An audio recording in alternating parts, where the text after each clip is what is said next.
Ya Allah. Terus bagaimana hubungan dengan anak saya yang sekolah di pesantren, Pak? Ini mau nanya. Jika sudah bersuci atau berwudu, Terima kasih, kemudian Bapak. bersihkan wudunya batal. Wudunya batal. Bismillah. Assalamualaikum warahmatullahi wabarakatuh. Alhamdulillah wassalatu wassalamu ala rasulillah wa ala alihi wa sahbihi wa mawalah amma ba'd. Ahlan wa sahlan wa marhaban bikum. Selamat datang pemirsa Fatwa TV dan juga para pendengar dimanapun Anda berada. Alhamdulillah, malam hari ini senang rasanya kita kembali bersua dalam salah satu program yang tentunya kita nantikan bersama, program live interaktif konsultasi keluarga bersama salah satu guru kita, Al-Ustadz Dr. Syafiq Riza Basalamah MA Hafidhahullahu Ta'ala. Beliau merupakan salah satu anggota Dewan Fatwa Perhimpunan Al-Irsyad. Dan insya Allah kita akan menemani kebersamaan Anda dalam kurun waktu kurang lebih 1 jam mendatang. Dan insya Allah kami akan persilakan pemirsa sekalian untuk bisa berinteraksi dengan kami malam hari ini melalui layanan telepon yang nantinya akan kami buka di 0821 706087 via WA dan juga via telepon di 0331 544 6087. Juga nantinya kita akan bacakan pertanyaan-pertanyaan masuk yang sudah terdaftar di meja redaksi kami. Baik pemirsa Fatwa TV dan juga para pendengar dimanapun Anda berada, Alhamdulillah malam hari ini telah bersama kita Al-Ustadz Dr. Syafiq Riza Basalamah MA Hafidhahullahu Ta'ala di studio Fatwa TV Jember. Assalamualaikum Ustaz. Waalaikumsalam warahmatullahi wabarakatuh. Masya Allah, bagaimana kabar Ahlan Ustaz? ahlan wa sahlan. Ahlan Sadallahu Ustaz. laylatak bi khair wa afiyah. Alhamdulillah, Masya Allah. Setelah sekian lama Ustaz kita berjumpa kembali dengan para pemirsa. Masya Allah. Alhamdulillah. Enggak lah, kapan lah terakhir? Kapan terakhir Ustaz? 2 pekan yang lalu kalau nggak salah. Masya Allah. Alhamdulillah iya. Nah, Kita nggak bisa lama-lama berpisah Ustaz. Masya Allah. Pemirsa Barik sudah fikum. rindu insya Allah. Masya Allah. Barakallahu fikum. Wafikum barakallah Ustaz. Baik pemirsa Fatwa TV dan juga para pendengar dimanapun Anda berada, marilah kita simak dan dengarkan bersama satu untayan nasihat pembuka yang akan membuka live interaktif kita malam hari ini. Tentunya akan disampaikan oleh guru kita Ustadz Dr. Syafiq Riza Basalamah MA Hafidhahullahu Ta'ala. Baik, silakan Ustaz. Alhamdulillah. Alladzi bi ni'matihi tatimmu shalihat. Segala puji bagi Allah Jalla Jalaluh yang karena nikmatnya kebaikan-kebaikan menjadi sempurna. Segala puji bagi Allah Jalla Jalaluh yang menyelesaikan urusan kita, memudahkan yang sulit, mendekatkan yang jauh, menjauhkan yang dekat, memperbaiki yang salah. Dan tanpa pertolongan Allah, kita tidak akan dapat melewati problematika yang menghadang perjalanan hidup kita. Maka bersyukurlah kepada Allah atas segala nikmatnya dan bersabarlah tatkala ada yang harus dihadapi dengan berlapang dada. Allahumma salli wa sallim ala abdika wa rasulika Sayyidina wa maulana Muhammadin wa ala alihi wa ashabi ajma'in, amma ba'd. Ahibati fillah, bagi yang punya masalah, dan semuanya punya masalah, maka ana berwasiat agar membaca surat At-Talaq, surat perceraian, surat perpisahan, surat At-Talaq. Ada banyak nasihat yang Allah sampaikan yang mendorong seseorang untuk tidak tergesa-gesa mengambil sikap berpisah, bercerai, tatkala masih ada solusi yang lainnya. Dan subhanallah, Allah menyebutkan tentang bertakwa kepadanya yang akan membuat urusan kita jadi mudah. membuat masalah kita jadi ringan, membuat hidup kita jadi berkah. Di akhir ayat kedua, Allah mengatakan, وَمَنْ يَتَّقِ اللَّهَ يَجْعَلْ لَهُ مَخْرَجًا. Barang siapa bertakwa kepada Allah, maka Allah akan menjadikan bagi dia jalan keluar. Kadang-kala kita menghadapi jalan buntu, pintu yang digembok, tembok yang mengelilingi, dan engkau gak punya jalan keluar. Engkau bingung harus berbuat apa. Maka ingat dengan firman Allah, وَمَنْ يَتَّقِ اللَّهِ يَجْعَلْ لَهُ مَخْرَجًا. Barang siapa bertakwa kepada Allah, pasti Allah kasih solusi. Di ayat keempat, di akhir ayat keempat, setelah Allah ceritakan tentang masa iddah, buat wanita yang datang bulan, ya, kemudian buat yang belum datang bulan atau sudah berhenti datang bulannya, buat yang hamil. Di akhir ayat ini Allah berkata lagi tentang takwa. وَمَنْ يَتَّقِ اللَّهَ يَجْعَلْ لَهُ مِنْ أَمْرِهِ يُسْرًا. Di akhir ayat kedua Allah katakan, barang siapa bertakwa kepada Allah, maka Allah akan kasih solusi. Di sini, barang siapa bertakwa kepada Allah, maka Allah akan menjadikan urusannya mudah. Itu yang gak punya solusi, Allah kasih solusi. Yang berat, yang sulit, Allah kasih kemudahan. Kan ada orang yang punya solusi, ada insya Allah bisa si ini itu, tapi berat. Sulit ini. Sulit. Ya, gak ada yang mudah kecuali yang Allah bikin mudah. Dan Allah menjadikan yang sulit itu mudah kalau Allah berkehendak. Di sini Allah katakan, barang siapa bertakwa kepada Allah, maka dia akan menjadikan baginya dari urusan-urusan dia kemudahan. Dan kita juga tahu dengan firman Allah, fa inna ma'al usri yusra. Inna ma'al usri yusra. Sesungguhnya bersama kesulitan itu ada kemudahan. Sesungguhnya bersama kesulitan dari kemudahan. Di sini Allah kasih itu kemudahan. Taib. Kemudian di ayat kelima, Allah berbicara takwa lagi. Setelah Allah menyebutkan keputusan-keputusan, hukum-hukum yang harus dijalankan oleh hambanya, yang sebagian hukum itu mungkin memberatkan untuk sebagian orang karena lemahnya iman dia, Allah mengatakan, dzalika amrullahi anzalahu ilaikum. Itu keputusan Allah yang Allah turunkan buat kalian. Ya harus jalani.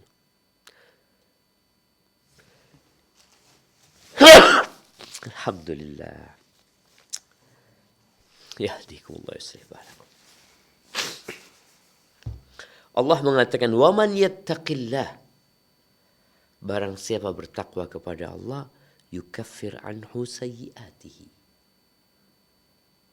Maka Allah akan hapuskan dosa-dosa dia. Karena sejatinya musibah yang menimpa kita itu karena dosa-dosa kita. Tapi kadang-kadang kita gak sadar. Sebagian kita merasa sudah taat dan patuh dan baik. Kenapa dikasih musibah? Enggak. Kau punya banyak dosa. Wa yu'zim lahu ajra. Udah dihapuskan dosanya. Kemudian Allah Jalla Jalaluh akan memberikan pahala yang besar. Maka siapa aja punya masalah, tolong dibaca surat At-Talaq dengan arti dan mentadabburinya. Taib itu mungkin sebagai pembuka kita. Ingat kita malam Jumat, malam yang penuh dengan berkah. Semoga menjadi malam yang indah. Berbanyak salawat kepada Nabi alaihi salatu wassalam. Nah, tafadhal. Baik, syukron Ustaz. Jazakumullah khairan atas nasihat yang telah diberikan. Masya Allah pemirsa, nasihat yang begitu indah yang semoga bisa mengingatkan kita perihal pertolongan Allah Subhanahu wa Ta'ala atas segala permasalahan dalam hidup kita. Baik pemirsa Fatwa TV dan juga para pendengar dimanapun Anda berada, kembali kami berikan peluang kepada pemirsa sekalian untuk bisa berinteraksi secara langsung bersama kami malam hari ini melalui layanan telepon yang kami buka. Di antaranya bisa menghubungi di 0331 544 6087 dan juga bisa menghubungi kami melalui WA di 0821 7000 6087. Dan kita sapa terlebih dahulu para pendengar yang sedang menyimak live interaktif malam hari ini melalui relay radio yang tergabung di dalam RTVC. Di antaranya ada Radio Binbas Yogyakarta, Radio Sahabat Tegal, Radio MDFM Probolinggo, Radio Hang FM Batam, Radio Amuba Pangkal Pinang, Radio Sago FM Sumatera Barat, Radio Gema FM Bontang, Radio Al-Hikmah Banyuwangi, Radio Tua FM Riau, Radio Madinah Caruban, dan Radio Mas FM Seragen. Baik pemirsa Fatwa TV dan juga para pendengar, kita akan bacakan terlebih dahulu pertanyaan-pertanyaan tertulis yang sudah masuk ke meja redaksi kami. Dan di sini kami akan bacakan pertanyaan-pertanyaan yang belum sempat terjawab dari tablik akbar yang diadakan di Kota Batu pada pekan yang lalu. Baik, di antaranya kami bacakan pertanyaan yang pertama dari saudari Rizka Oskarina dari Kota Batu, Jawa Timur. Pertanyaannya, Ustadz, apakah istri ngambek ke suami itu berdosa, Ustadz? Mohon penjelasannya. Masya Allah jemaah. Ya, kalau bicara istri ngambek ke suami, kalau bicara berdosa, dilihat apa sebabnya. Karena sejatinya marah itu ada yang tercela dan ada yang terpuji. Ketika kita marah hanya karena diri kita, bukan karena hukum Allah yang dilanggar, bukan karena aturan Allah yang tidak dijalankan, tapi ya hanya karena urusan kita, pribadi kita. Ada kondisi-kondisi yang tercela, tapi suami dituntut untuk bersabar menghadapi hal itu. Bagaimana Rasulullah SAW bersabar ketika istrinya memecahkan piring. Dan beliau memaklumi. Tapi bukan berarti perbuatan itu diperbolehkan. Tidak, sebenarnya nggak boleh. Tapi ketika itu terjadi, maka hendaklah para suami bersabar. Dan istri introspeksi diri. Beristighfar, mohon ampun kepada Allah, minta maaf kepada suami. Ada sebagian istri Nabi SAW yang ngambek dan tidak berbicara sama Nabi SAW sampai malam, seharian. Itu tercela, gak boleh sebenarnya. Tapi Nabi SAW memaklumi kekurangan wanita, sehingga beliau tidak mempermasalahkan hal itu. Oleh karena itu tatkala Nabi SAW berbincang tentang wanita penghuni surga, dia adalah wanita yang kalau dizolimi sama suaminya, dizolimi, atau dia menzolimi suaminya, dia akan datang kepada suaminya minta maaf. Dia akan meletakkan tangannya di atas tangan suami sambil mengatakan, la adzuku bi ghumdin hatta tarda. Aku tidak akan memejamkan mata sampai engkau ridha. Ini akhlak seorang wanita. Jadi hendaklah para wanita belajar untuk lebih menghargai suami. Tapi ketika marahnya karena Allah, ngambeknya karena Allah, maka itu perbuatan yang mulia. Suaminya gak sholat, dia gak pernah ngambek. Biasa aja dia. Suaminya kawin lagi, kiamat buat dia. Bisa dilihat ya. Suaminya gak sholat, dia biarin. Dia gak pernah marah karena Allah. Dia marah kalau urusannya tentang dirinya. Tentang kemauan dia. Tentang ambisi dan misi dia. Keinginan dia yang tidak dipenuhi, dia marah. Tapi kalau urusan hukum Allah, dia gak peduli. Maka perlu para wanita mengadakan evaluasi tentang ngambek-ngambek dia selama ini, dan kemudian kalau dia memang pernah melakukan itu, hendaklah dia datang kepada suaminya, minta maaf kepada suami. Barakallahu fikum. Nah. Baik, syukron Ustadz atas jawaban yang telah diberikan, Masya Allah. Jazakumullah khairan. Baik, pemirsa Fatwa TV dan juga para pendengar dimanapun Anda berada, itu tadi jawaban dari Ustadz atas pertanyaan tertulis yang masuk ke meja redaksi kami. Semoga dapat dipahami dan juga menjadi ilmu yang bermanfaat bagi kita semua yang menyimak malam hari ini. Baik, pemirsa Fatwa TV telah terhubung bersama kami. Ada penelpon pertama malam hari ini, Umu Yodi di Pekanbaru Riau. Fatwa TV, Assalamualaikum. Waalaikumsalam warahmatullahi wabarakatuh. Baik, silakan Umu Yodi pertanyaannya. Iya. Assalamualaikum Ustaz.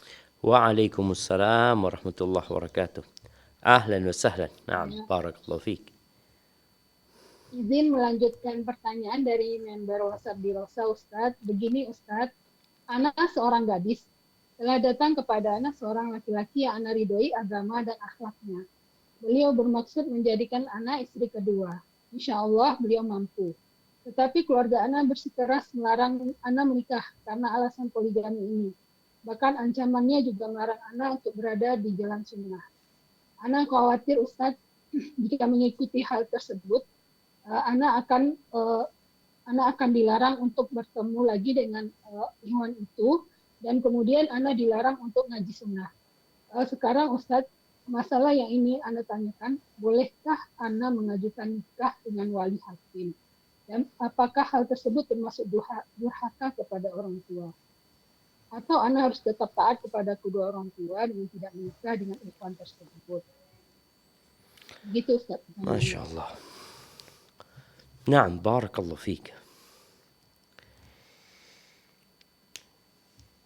Ahibati fillah. Pada hakikatnya, orang tua tidak boleh memaksa anaknya menikah dengan orang tertentu, di mana sang anak boleh menggugat orang tuanya. Di sisi lain, sang anak apabila datang seorang laki-laki yang hendak menikahi dia dengan akhlak dan agama yang baik, dan wanita ini ridho, namun walinya tidak mau menikahkan, sang anak boleh melakukan gugatan di pengadilan. Ada namanya wali adl, ada wali yang menghalangi anaknya. Tapi dalam pertanyaan yang diajukan, sepertinya orang tua bukan menghalangi sang anak untuk menikah dengan laki-laki yang agamanya baik dan akhlaknya mulia, tidak. Tapi ada unsur lain. Unsur lain ini yang perlu dipertimbangkan. Unsur lain itu karena masyarakat kita masih belum terbiasa dengan yang namanya poligami. Orang tua takut dicela di masyarakat, dikatakan ya anaknya pelakor, ya seperti itu. Emangnya nggak ada laki-laki lain ini dan itu. Ada sesuatu yang memberatkan. Tapi kalau tetap dia hendak menikah, maka kalau memang alasannya tadi sebagaimana dikatakan alasannya orang tua menghalangi anaknya untuk belajar sunnah, untuk ngaji ini dan itu, ya. Kemudian dia berpikir kalau dia menikah dia akan lebih baik lagi, dia udah terlepas dari ya belenggu yang ada selama ini, maka di situ dia boleh mengajukan ke pengadilan. Tapi hal ini berat. Kenapa berat? Karena calon suamimu sudah harus punya izin menikah kedua dari pengadilan juga, yang proses itu di Indonesia ini cukup ribet, ya. Sehingga pengajuan wali adl itu menanti calon suamimu ini punya surat yang resmi dari pengadilan, yang nantinya ketika engkau dipanggil di pengadilan gara-gara itu pun boleh jadi pengadilan tidak menyetujuinya. Karena birokrasinya terlalu ribet. Maka nasihat ana, engkau taat nurut sama orang tua dan berdoa semoga Allah kirimkan buat engkau seorang laki-laki yang di atas sunnah, yang berakhlak mulia, tapi ya mungkin kau jadi istri pertama karena masalahnya ada penentangan dari keluargamu. Jangan sampai sunnah ini kemudian dicap buruk, sunnah ini dicap tadi anak itu nggak baik sama orang tua atau dikatakan durhaka. Padahal sebenarnya nggak ada masalah dalam urusan pernikahan ini, tapi yang dikhawatirkan orang tuamu beralasan, bukan menolak laki-laki yang beragama mulia, beragama dan berakhlak mulia, tidak, hanya mengkhawatirkan masalah engkau menjadi istri kedua yang boleh jadi ya dia pikir akan ada masalah di kalangan masyarakat yang menyebabkan orang tua juga tercela nantinya. Padahal sejatinya menikah dua, jadi istri kedua, jadi istri ketiga, jadi istri keempat, selama bertakwa kepada Allah Azza wa Jalla itu sebuah kehormatan. Hadza wallahu a'lam bissawab. Nah.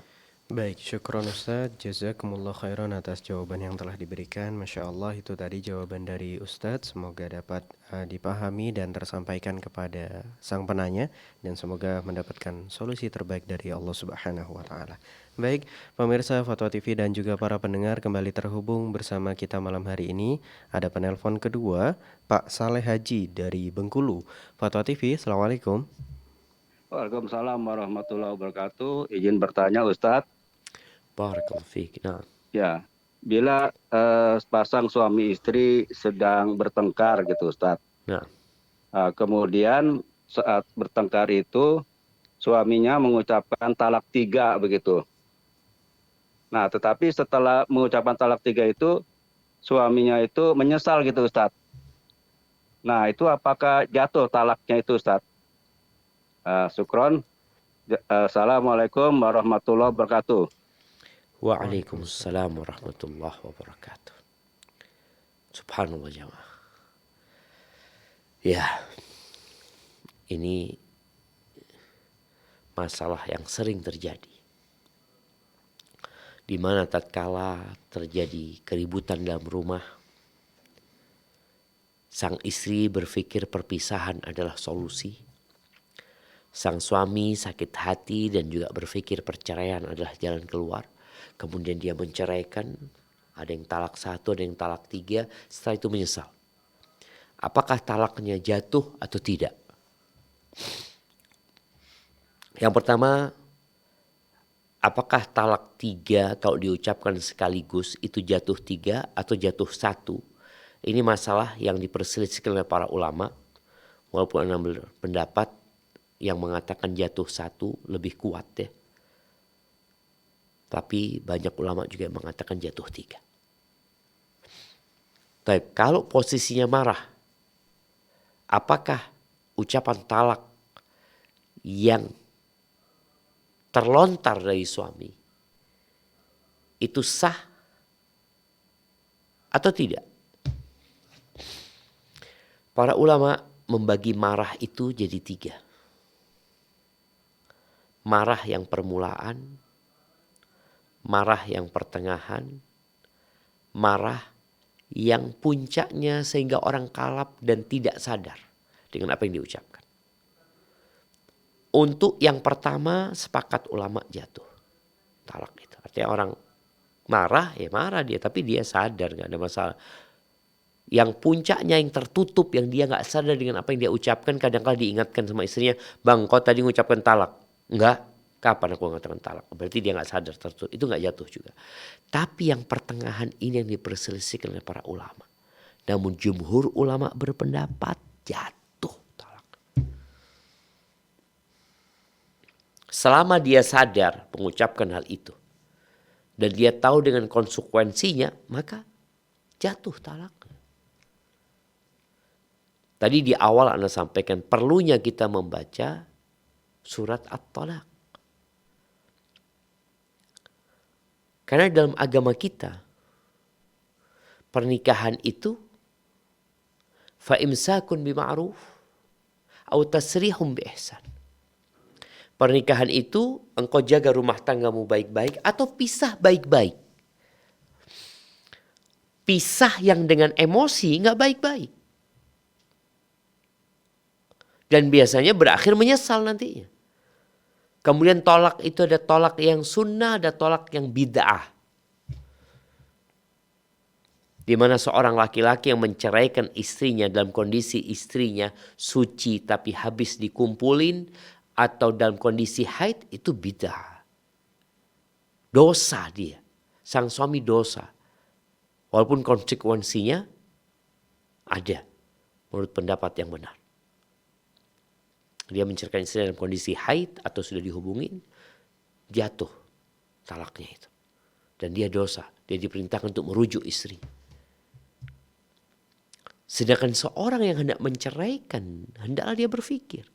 Allah mengatakan, ya ayyuhan nabi, idza talaqtumun nisa, fatalliquhunna li'iddatihinna. Wahai nabi, apabila engkau menceraikan, atau apabila kalian menceraikan istri-istri kalian, maka ceraikan mereka dalam masa iddah mereka. Maka ceraikan dia dalam kondisi suci yang belum dihubungin. Atau dalam kondisi hamil. Jadi orang berpikir dulu dia mau menceraikan istrinya. Tapi yang jelas orang-orang yang emosi ketika berantem sama istrinya, bacalah a'udzubillahi minasyaitonirrajim. Kalau enggak, diam. Kata Nabi SAW, idza ghadiba ahadukum falyaskut. Apabila seseorang sedang marah, diam. Kalau ngomong salah biasanya. Kenapa? Karena dia di luar kontrol. Dia sedang emosi, diam. Kalau dalam kondisi berdiri, duduk. Ribut sama istri. Kau duduk. Masih emosi, engkau rebahan. Masih emosi, tinggalkan rumah. Kenapa? Supaya nggak ngomong itu. Kadang-kala suami ninggalin rumah, istri mengatakan, kemana engkau? Belum selesai urusannya. Sini. Tinggalin rumah. Sudah engkau berangkat ke masjid, tidur di masjid. Itu solusi. Karena kalau engkau marah, ya engkau akan menyesal. Kayak tadi nyesal mengatakan talak 3 ini itu kenapa? Padahal masa saya remeh. Ya udah jatuh talak itu. Semoga Allah menyelamatkan kita dari segala keburukan. Barakallahu fiik. Nah. Amin ya rabbal alamin. Jazakallah khairan Ustaz atas jawaban yang telah diberikan. Masya Allah, semoga jawaban tadi dapat dipahami oleh sang penanya dan menjadi ilmu yang bermanfaat bagi kita semua yang menyimak malam hari ini. Baik pemirsa Fatwa TV dan juga para pendengar dimanapun Anda berada, alhamdulillah kembali telah terhubung bersama kita malam hari ini. Ada penelpon ketiga, Pak Mukadi di Indramayu. Fatwa TV, Assalamualaikum. Waalaikumsalam warahmatullahi wabarakatuh, Ustaz. Baik, silakan Bapak, satu pertanyaan singkat. Iya, terima kasih. Assalamualaikum, Ustaz. Waalaikumsalam warahmatullahi wabarakatuh. Ahlan wa sahlan. Izin bertanya, Ustaz. Tafadhal, na'am. Bagaimana hukumnya nikah dengan wali nikah PJKUA? Sedangkan wali yang berhak masih ada tapi tidak dikasih tahu dengan alasan jauh di luar Jawa. Apakah tetap sah nikahnya, Ustaz? Ya, Afwan, yang menikahkan PJKUA. Iya. Penghulu dari KUA. Penghulu. Nah, penghulu, Okay. Ustaz. Dan sudah dipastikan memang. Halo? Halo ya? Iya. Memang sudah dipastikan tidak menghubungin wali asli ya? Dihubungin waktu itu nggak bisa, Ustaz, lewat HP masalahnya. Nggak diangkat. Tapi nikahnya tuh mau buru-buru gitu, Ustaz. Subhanallah. Jadi menghubungin walinya itu, ini nikahnya di KUA resmi atau enggak? Iya, di KUA resmi, Ustaz. Oh, di KUA resmi. Karena memang biasanya mereka harus memastikan walinya itu ada. Kalau nggak ada walinya, baru PJ KUA yang akan menikahkan. Jadi pakai wali hakim. Seperti itu. Nah, taib, ana akan jelaskan masalahnya. Ahibati fillah.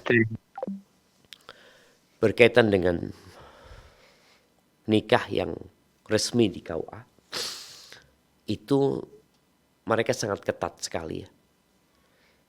Makanya anak heran kalau kemudian PJ KUA itu menikahkan padahal walinya ada dan walinya belum melakukan taukil. Maka perlu dipastikan, maksudnya anak perlu dipastikan, boleh jadi kadang-kala kalau walinya saudaranya umpamanya. Walinya saudaranya kalau mungkin yang paling tua nggak ada, yang lainnya bisa menjadi wali sebenarnya. Nggak harus yang paling tua. Ini kalau walinya adalah saudaranya. Tapi kalau walinya adalah orang tuanya, bapaknya umpamanya, maka nggak bisa digantikan yang kalau pada yang lainnya kalau orang tuanya masih ada. Maka tolong diperhatikan hal ini. Atau ada kondisi lain. Apa kondisi lain? Anak itu lahir di luar nikah. Sehingga nggak perlu wali bapak biologisnya. Siapa jadi wali? Ya hakim jadi wali. Tapi kalau wali yang sebenarnya masih ada, maka harus ada serah terima. Baru PJKU akan menikahkan. Ini yang normal ya, yang biasa terjadi. Maka kalau tadi bertanya apakah pernikahannya sah, nasihat ana datanglah kepada ke KUA, sampaikan cerita tadi itu. Nah, nanti mungkin engkau akan mendapatkan penjelasan dari pihak KUA. Karena kalau secara hukum nggak bisa, boleh jadi pertanyaannya nggak lengkap atau ada penjelasan yang penanya nggak tahu. Nah, nanti semoga pihak KUA bisa menjelaskan. Karena kalau bicara secara hukum yang berlaku nggak bisa. Kalau ternyata ada bapaknya, ada wali aslinya yang tidak bisa digantikan, yang masalahnya cuma terburu-buru mau nikah. Karena biasa di KUA ini pernikahannya nggak bisa terburu-buru. Karena ada berkas-berkas yang dipinta, ya, akan ditanya, akan dicatat. Gak bisa ngomong, oh telepon walinya aku nikahkan kau sekarang. Gak bisa seperti itu di KUA. Jadi SOP-nya jelas di KUA itu. Maka kalau bicara terburu-buru pun gak akan bisa melanggar SOP yang ada. Apakah sudah bicara urusan wali, nikah itu gak sah tanpa adanya wali. Tapi mungkin tadi ana arahkan agar berangkat ke KUA, kemudian minta penjelasan. Kok bisa ini dinikahkan tanpa wali? Ceritanya seperti apa? Semoga Bapak mendapatkan penjelasan, di situ bisa diambil keputusan. Nikahnya sah atau tidak. Hadza wallahu a'lam bissawab. Nah. Baik, Masya Allah, syukron atas penjelasannya Ustaz. Tadi sempat disebutkan Ustaz sedikit kalau sempat dihubungi namun tidak mengangkat, bapaknya tidak ada respon, mungkin karena sinyal dan lain sebagainya. Apakah bisa digolongkan sudah nggak ada kabar gitu Ustaz?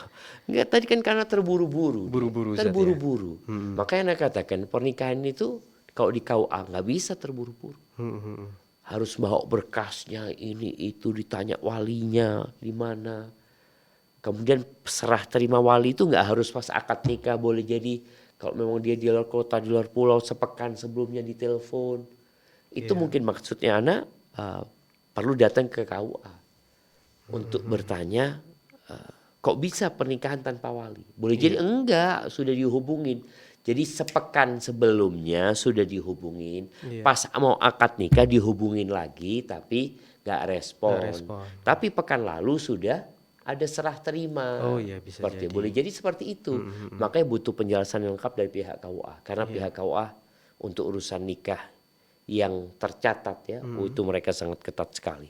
Kecuali nikah sirri yang kadang-kala ada wali nggak ada wali, mereka tetap melakukan itu. Kalau yang digolongkan tidak ada kabar sama sekali, menghilang, itu jangka waktu berapa Oh lama? iya, itu nanti akan diangkat ke hakim juga. Hakim yang akan menentukan ya. Apakah benar nggak ada walinya? Apakah boleh jadi walinya dianggap hilang? Maka nanti bukan wali hakim, tetap wali yang setelah dia. Kalau umpamanya orang bapaknya nggak ada, siapa nih? Kakaknya, saudaranya, seperti itu. Nanti ke pamannya. Jadi nggak langsung ke hakim gitu loh, enggak seperti itu. Masya Allah. Barakallahu fikum. Wafikum barakallah, jazakumullah khairan atas penjelasannya. Masya Allah cukup rinci sekali penjelasan dari Ustadz. Semoga dapat dipahami dan menjadi ilmu yang bermanfaat bagi kita semua malam hari ini. Baik pemirsa, kembali telah terhubung. Alhamdulillah ada penelpon keempat kali ini Pak Habibin di Surabaya. Baik, Fatwa TV, Assalamualaikum. Waalaikumsalam Ustadz. Silakan Bapak, satu pertanyaan Waalaikumsalam singkat. warahmatullahi wabarakatuh. Iya, ini kan saya bekerja di perusahaan jasa layanan air, Pak. Namun saya bukan di bagian terkait denda itu tadi. Jadi ini kalau bayar airnya itu kalau telat itu ada dendanya, Pak, sekian persen gitu. Namun ini gaji saya kalau misalkan dari hasil yang denda ini ikut dibayarkan di gaji saya itu bagaimana Pak? Hukumnya riba atau tidak Pak ya? Baik, cukup Bapak. Iya Pak. Ya, terima kasih Pak. Ya. Barakallahu fikum. Iya jemaah. Jadi ini berkaitan dengan muamalat ya, yang mungkin nanti bisa ditanyakan lebih jelasnya kepada Ustadz yang lebih berkompeten dalam masalah ini. Tapi secara umum ketika tempat Bapak bekerja itu secara umum gajinya halal, dan kalau bicara ada denda-denda yang mungkin jarang terjadi sebenarnya, semoga nggak ada masalah. Karena hukum asalnya Bapak akan mendapatkan gaji karena pekerjaan Bapak, dan urusan denda ini kan sebenarnya hanya punishment yang diberikan kepada orang-orang, walaupun secara hukum agama tidak diperkenankan yang seperti itu, karena keterlambatan seseorang kemudian didenda untuk membayar lebih banyak lagi, itulah riba di sana. Hadza wallahu a'lam bishawab. Nah. Baik, barakallahu fiik Ustaz. Mungkin tadi ada kaitannya dengan nafkah kepada keluarganya mungkin. Iya, Ustaz. nah apakah halal nanti nafkahnya atau tidak. Dan ini bagus sekali kalau Anda lihat ya, ketika seorang mulai belajar agama. Masya Allah. Mulai takut. Jangan sampai yang dia berikan kepada, yang dia bawa pulang, yang dia makan adalah sesuatu yang haram. Karena ayyumalah min nabata min suhtin fannaru aula bihi. Daging mana saja yang tumbuh dari yang haram, maka neraka lebih pantas buat dia. Terus juga Nabi pernah menyampaikan alaihi salatu wasallam, sayati 'ala nasi zamanun la yubalil mar'u min aina iktasab. Akan datang satu masa di mana orang udah nggak peduli lagi dengan dari mana dia menghasilkan uang tersebut. Amin halalin amin haram. Halal haram udah nggak mikir lagi, dan sepertinya masa itu udah tiba. Orang yang tanya seperti ini kan jarang. Jarang Ustaz ya. Jarang sekali. Bahkan orang bekerja di tempat yang benar-benar haram pun dia nggak pernah tanya gitu loh. Mungkin dalam pandangan Dika, oh ana nggak ngambil hartanya orang, ana nggak mendolimin orang gitu loh. Hanya seperti itu batasan yang dia pahami. Padahal ada hukum-hukum yang sudah Allah tetapkan dalam Al-Quran, yang seharusnya seorang muslim ya sebelum berbuat dia berilmu terlebih dahulu. Belajar Ustaz ya. Nah, Masya Allah. barakallahu Nah, fiik. syukran Ustaz, jazakumullah khairan atas jawaban yang telah diberikan. Masya Allah, semoga jawaban tadi dapat dipahami ya oleh yang bertanya, dan juga bagi Pak Habibin tadi di Surabaya, kalau ingin bertanya lebih dalam lagi perihal yang Bapak tanyakan tadi, insya Allah besok ada live dari Ustadz Erwandi hari Jumat pukul 17.00 waktu Indonesia Barat. Silakan bisa ditanyakan kepada beliau insya Allah. Baik, alhamdulillah telah terhubung kembali bersama kami malam hari ini. Ada penelpon ke-5, Ummu Zahra di Riau. Fatwa TV, Assalamualaikum. Waalaikumsalam warahmatullahi wabarakatuh. Baik, silakan. Satu pertanyaan singkat. Ya, terima kasih. Assalamualaikum warahmatullahi wabarakatuh. Waalaikumsalam warahmatullahi wabarakatuh. Ahlan wa sahlan. Ini Ustaz, ini masih terkait dengan soal pernikahan. Seorang wanita janda, dia pergi merantau ke Pulau Jawa dari Riau, dan dia di situ menikah dengan seorang laki-laki.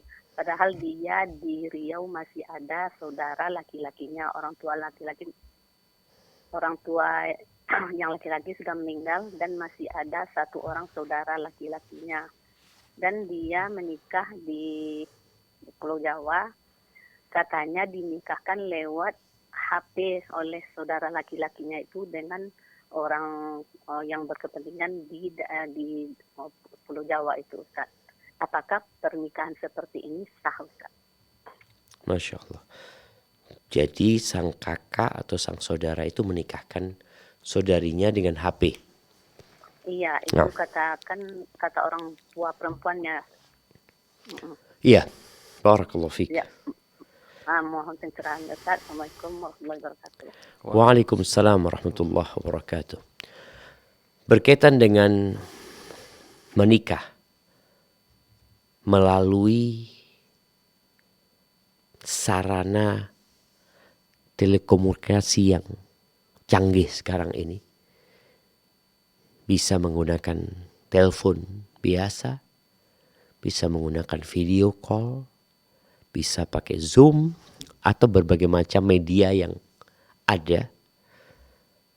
Para ulama berbeda pendapat di sini ya.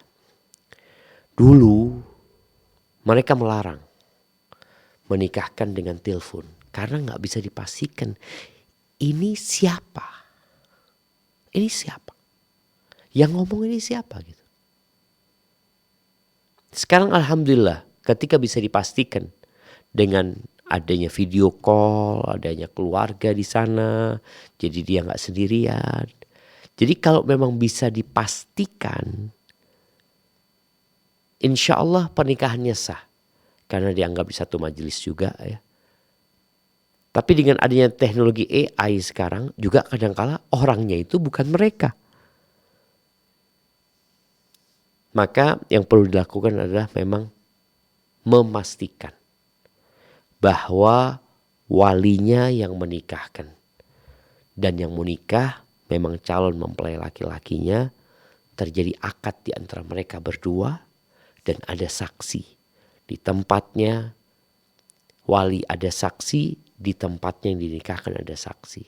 Sehingga mereka menyaksikan bahwa laki-laki itu telah menerima pernikahan yang bernama Fulan menikahi Fulana, dan dari sana ada kesaksian benar-benar walinya yang menikahkan.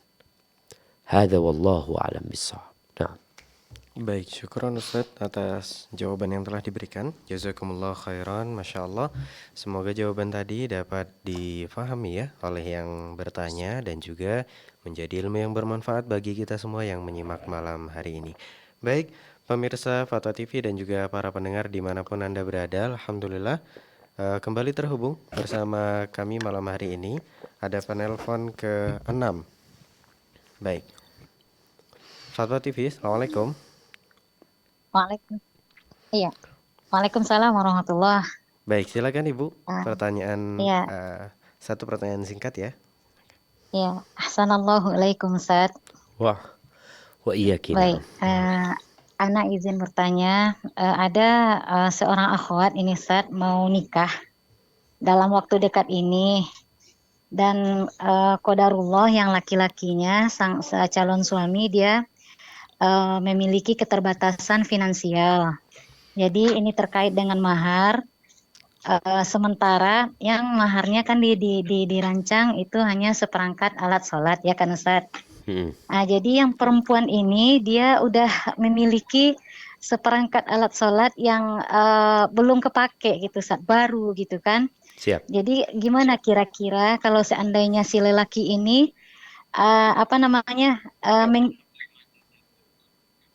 mengembalikan misalnya uang seperangkat alat sholat tadi itu kalau Dibeli. seandainya dibeli aja sama calon suami tadi, terus dikasihin duitnya sama yang calon istrinya, gimana kira-kira ya Ustaz ya? Iya. Nah, Mungkin cukup itu aja Ustaz. Jazakallah khair. Assalamualaikum. Masya Allah, barakallahu fiik.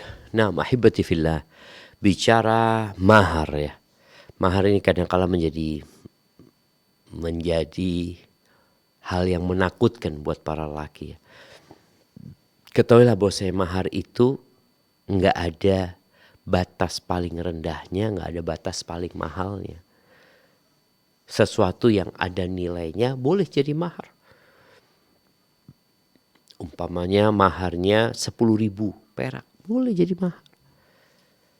Dan mahar itu boleh tunai, boleh kredit, boleh tunda pembayarannya. umpamanya seperangkat alat sholat yang dibayar tahun depan. Boleh. Motor dibayar tahun depan. Atau apa saja dengan mahar 1 juta dibayar bulan depan. Boleh. Dan istri pun nanti boleh menghalalkan. Nanti, aduh lah udah kesian suamiku, udah aku halalkan, gak usah kau kasih mahar. Nah kalau yang dikatakan tadi, jadi mahar itu kan tadi gak harus seperangkat alat sholat. Umpamanya sang suami duit, ya sudah duit aja maharnya. Umpamanya harga seperangkat alat sholat 200.000, ya udah dengan mahar 200.000. Tapi kalau mau ada akad jual beli nggak apa-apa juga. Umpamanya sang istri, calon istri punya barang nih, aku mau maharnya ini, umpamanya seperti itu. Ya sudah aku jual barang ini kepadamu. Dia beli kemudian dijadikan mahar. Nggak ada masalah karena akadnya jual beli. Dan kalau dihadiahkan juga umpamanya, itu nggak ada masalah. Jadi intinya mahar itu sesuatu yang punya nilai dan mahar itu bukan untuk bergaya-gayaan. Tadi bicara nggak duit sebenarnya bisa 100.000 tapi biar keren seperangkat alat sholat umpamanya. Nggak, sudah duit 100.000 itu mungkin yang dia milikin dia jadikan mahar. Oh nggak ada cuma 50.000, ya sudah 50.000. Oh nggak ada cuma 10.000, 10.000 juga nggak apa-apa. Hada wallahu a'lam bishawab. Nah. Baik, Masya Allah, syukran Ustaz atas jawaban yang telah diberikan. Jazakumullah khairan. Semoga jawaban tadi dapat dipahami ya bagi yang bertanya dan juga menjadi pencerahan bagi kita semua pertanyaan tentang mahar dari Ibu Nuryati di Padang tadi. Jazakillahu khairan. Baik pemirsa Fatwa TV dan juga para pendengar dimanapun Anda berada, kali ini kami bacakan pertanyaan tertulis yang masuk ke meja redaksi kami. Ada pertanyaan dari Rahmawati Listianingrum dari Kota Batu, Jawa Timur. Assalamualaikum warahmatullahi wabarakatuh. Baik, afwan, pemirsa telah masuk kali ini penelpon, Masya Allah. Ya, penelpon ke-7 malam hari ini telah masuk dan terhubung langsung bersama kami malam hari ini. Ada Pak Andar di Sumatera Selatan. Baik, kita sapa Fatwa TV. Assalamualaikum. Waalaikumsalam warahmatullahi wabarakatuh. Baik, alhamdulillah Pak Andar. Silakan satu pertanyaan singkat. Ini apa? Misalkan ada seorang perempuan kan ditinggal lama, kabarnya nggak jelas, entah mati atau belum mati. Kan ya namanya seorang wanita masih muda kan pengen nikah lagi gitu kan. Nah itu apa? Gimana apa ya? Apakah harus nunggu berapa tahun atau cari kemana-mana apa? Senang suaminya itu nikah harus ketemu bagaimana itu? Nikahnya maksudnya resmi. Nikahnya nggak resmi. Nah. Apa? Nikah sir. Nikah siri. Iya. Siap. Iya. Masya Iya. Allah. Maksudnya apa? Maksudnya apa? Kejelasan maksudnya apa? Masa tunggunya itu loh Pak. Nah, nunggunya sampai kapan Ya. gitu ya? Iya, sampai kapan ya? Gitu aja. Assalamualaikum warahmatullahi wabarakatuh. Waalaikumsalam warahmatullahi wabarakatuh. Iya, ini salah satu resiko nikah siri. Oh iya, betul Ustaz. Apa yang harus dilakukan ketika suaminya hilang? Iya. Posisi dia tetap istri. Maka dalam Islam dia tetap istri. Dia harus ke hakim, ke pengadilan. Loh bagaimana sekarang sedangkan nikahnya nikah siri? Iya Ustaz. Maka dia ke hakim harus ada isbat nikah. Oh, isbat dulu. Diisbat, pernikahannya itu diisbat. Datang ke hakim, disampaikan saya pernah nikah, seperti ini kondisinya, mungkin saksinya diambil ya ada prosedur yang harus dilewatin. Nah, nanti disitulah hakim yang akan menetapkan. Oh iya. Jadi orang yang hilang mungkin ada yang 5 tahun penetapannya, ya. Seperti itu. Kemudian hakim sudah benar-benar mencari tahu, tidak ada, maka nanti akan diputuskan. Setelah keputusan hakim itu dia akan nunggu berapa lama. Itu nanti dilihat keputusan dari hakim. Jadi sekali lagi jangan kemudian karena udah berapa lama anak nunggu ya suami ini ya, nggak bisa seperti itu. Iya. Walaupun nikahnya nikah siri kan memang nggak resmi, yaitu harus ada isbat nikah dulu, harus datang ke pengadilan, maka arahan ana, datanglah ke pengadilan agama, sampaikan ceritamu, atau berangkat ke KUA dulu, disampaikan, nanti akan dikasih arahan di sana tentang apa yang harus diambil tindakannya. Hadza wallahu a'lam bissawab. Masya Allah, baik, syukran Ustaz. Berarti ya satu-satunya solusi melalui hakim itu tadi Ustaz ya? Ya harus memang ya. Nggak bisa diputuskan Nggak sendiri. bisa gitu, diputuskan Ustaz, ya? sendiri. Ini urusan pernikahan gitu. Nggak bisa diputuskan sendiri. Boleh jadi dia mutuskan, tahu-tahu besok suaminya datang. Iya, Assalamualaikum. Gitu. Assalamualaikum loh. Kok sudah jadi kawin sama fulan gitu. Kan mungkin saja terjadi gitu. Karena nggak tahu. Tapi ketika sudah ada keputusan hakim, sang istri mengatakan, oh udah diputuskan sama hakim. Ya, selesai berarti. Sudah bisa kita. Karena kok nggak ada kabarnya dan hakim memutuskan dan aku sudah bercerai dengan diri. Iya. Tapi kalau enggak ya semua orang nanti tadi nunggu, aku sudah tunggu 3 tahun kau nggak datang ya aku kawin sudah. Oh kok nggak tahu, aku kerja capek ini itu, pokoknya seperti itu. Jadi perlu berhati-hati dalam masalah ini. Iya Ustaz, Masya Allah. Barakallahu fiik Ustaz, jazakallah khairan atas jawaban yang telah diberikan. Semoga jelas ya jawabannya dan menjadi ilmu yang bermanfaat bagi kita semua yang menyimak malam hari ini. Baik, kembali alhamdulillah pemirsa telah terhubung bersama kita malam hari ini. Ada penelpon ke-8. Ibu Miss Reni di Lampung, Fatwa TV. Assalamualaikum. Waalaikumsalam warahmatullahi wabarakatuh. Baik, silakan Ibu, satu pertanyaan singkat. Assalamualaikum Ustadz. Waalaikumsalam warahmatullahi wabarakatuh. Naam, Ini tafadhali. ya Ustadz, saya dulu kan pernah bertengkar sama suami gitu ya. Suami itu selalu nyuruh sama anak-anak itu. Nah, saya kan nggak tega gitu ya Ustadz, ya kan masih kecil gitu ya. Terus saya bela-belain gitu. Nah suami itu bilang gini, kamu kalau anak sudah gitu ya, nanti kalau kamu nggak ini kurang sama saya, silahkan cari suami lain gitu. Nah, terus saya bilang gini, Ustaz, kok saya istri kalau dibilangin kayak gitu terus, kalau tengkar setiap tengkar tuh bilangnya kayak gitu terus. Berarti kamu nanti kalau menggauli saya haram, saya bilang gitu. Nah, suami itu bilang iya gitu dah. Nah, itu gimana itu ya Ustaz? Apa itu udah tergolong Tunggu. talak gitu ya, Apa Ustaz? yang dikatakan suami Ibu? Suami Ibu ngomong apa? Ini. Nanti berarti kalau saya kan istri, kok sampean itu bilangnya kayak gitu. Kalau sampean nggak bilang kayak gitu, nanti kalau menggauli saya berarti haram, saya bilang gitu. Enggak, Ibu Katanya, ngomong iya, suami ngomong apa sama Ibu? gini, kalau kamu nggak terima dengan saya, kurang dengan saya, ya silahkan cari suami lain gitu loh, Ustaz. Silahkan cari suami lain. Iya. Iya. Nah. Siap. Nah. Baik, cukup Ibu. Ya, mana itu kayak mana itu ya Ustaz? Apa udah jatuh talak apa belum ya Ustaz ya? Mohon tausiah Ustaz. Barakallahu fiik. Assalamualaikum warahmatullahi wabarakatuh. Waalaikumsalam warahmatullahi wabarakatuh. wabarakatuh. Iya, sebenarnya yang terjadi itu penawaran dari suami, bukan suami menceraikan istrinya.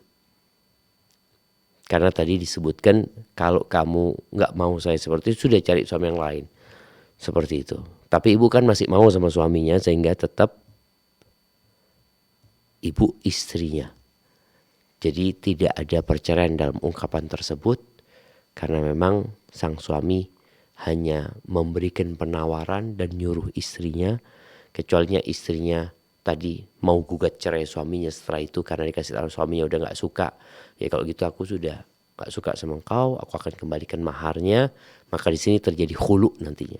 Tapi kalau ucapan suami tidak ada ungkapan cerai sebenarnya di situ, baik kinayah atau yang sorry, karena suami hanya mengatakan kalau kamu tidak mau saya seperti ini, ya sudah cari suami yang lain. Kalau kamu tidak mau gitu loh. Hadza wallahu a'lam bissawab. Nah. Baik, syukron Ustaz atas jawabannya. Berkaitan dengan tadi Ustaz ucapan suami, penawaran Ustaz. Kemudian ketika diiyakan langsung dengan sang istri, apakah terjatuh Ustaz? Kembali kepada niat suami nantinya seperti itu. Karena ada tolak yang kinayah itu membutuhkan niat. Membutuhkan niat dari suami. Apalagi tadi hanya penawaran, maka tinggal nanti prosesnya dijalankan atau tidak. Iya. Seperti itu. Masya Allah. Iya, karena yang Anda dengar tadi ada lanjutannya Ustaz dari ucapan suami silahkan cari yang lain, terus istri merasa marah juga, mungkin tadi ibunya mengatakan kalau kamu bilang gitu terus nanti ketika berhubungan sama saya haram loh ya. Dijawab sama suami, Iya kan, gitu. bukan melanjutkan perceraian. Iya. Hanya saja istri ya sama-sama nggak ngerti agama ini kan, Iya, sama-sama nggak paham. Sang istri kemudian, kalau kamu nanti berhubungan saya bisa haram dengan omongan itu, Hmm. karena dalam pandangan istri Itu ucapan itu jatuh. talak Iya. gitu loh, padahal tidak sebenarnya seperti itu. Artinya sang suami mengiyakan, bukan mengiyakan talaknya, mengiyakan berhubungannya haram nantinya. Kalau misalkan memang jatuh talak begitu. Kalau Ustaz, jatuh ya? talak seperti Oh, itu. Iya, Masya Allah. Jadi Wallahu tidak- a'lam bishawab. Nah. Masya Allah ya. Barakallahu fikum Ustaz. Jazakumullah khairan atas jawaban yang telah diberikan, dan itu tadi menjadi pertanyaan terakhir kita Ustaz Barakallahu malam hari fikum. ini, karena waktu yang membatasi. Kami ucapkan jazakumullah khairan Ustaz. Barakallahu Syukron fikum. atas Hayakumullah waktu dan juga ilmu yang telah diberikan malam hari ini. Semoga Allah memberikan balasan yang terbaik untuk Ustaz. Allahumma amin. Ya. Baik pemirsa Fatwa TV dan juga para pendengar dimanapun Anda berada, alhamdulillah kita sudah berada di penghujung acara. Kami mohon maaf sekali karena waktu yang membatasi kami. Ada banyak pertanyaan-pertanyaan tertulis juga yang masih belum sempat terjawab. Semoga bisa terjawab pada kesempatan-kesempatan yang berikutnya. Kami ucapkan jazakumullah khairan, barakallahu fikum kepada seluruh pemirsa dan juga para pendengar yang tetap stay sampai akhir acara. Dan sebelum kami tutup, kami ingin menginformasikan dan mengajak kepada pemirsa sekalian guna memanfaatkan peluang untuk bisa berjuang bersama kami dalam syiar dakwah Islam di Fatwa TV melalui rekening aktif kami yang bisa Anda saksikan di layar kaca Anda masing-masing. Baik, dan saksikan terus pemirsa program live interaktif Fatwa TV mulai dari hari Senin sampai dengan hari Jumat sesuai dengan jadwal yang telah ditentukan, dan informasi seputar Fatwa TV dan juga Dewan Fatwa bisa Anda akses dengan sangat mudah melalui alamat website di www.fatwatv.id dan juga di www.dewanfatwa.com. Baik pemirsa Fatwa TV dan juga para pendengar dimanapun Anda berada, kami mewakili rekan kerja yang bertugas pamit undur diri sekaligus kami ucapkan jazakumullah khairan wa barakallahu fikum. Sampai berjumpa kembali pada live interaktif yang berikutnya. Wassalamualaikum warahmatullahi wabarakatuh. Ya Allah. Terus bagaimana hubungan dengan anak saya yang sekolah di pesantren, Pak? Kita sudah bersuci atau berwudu, kemudian bersentuhan dengan suami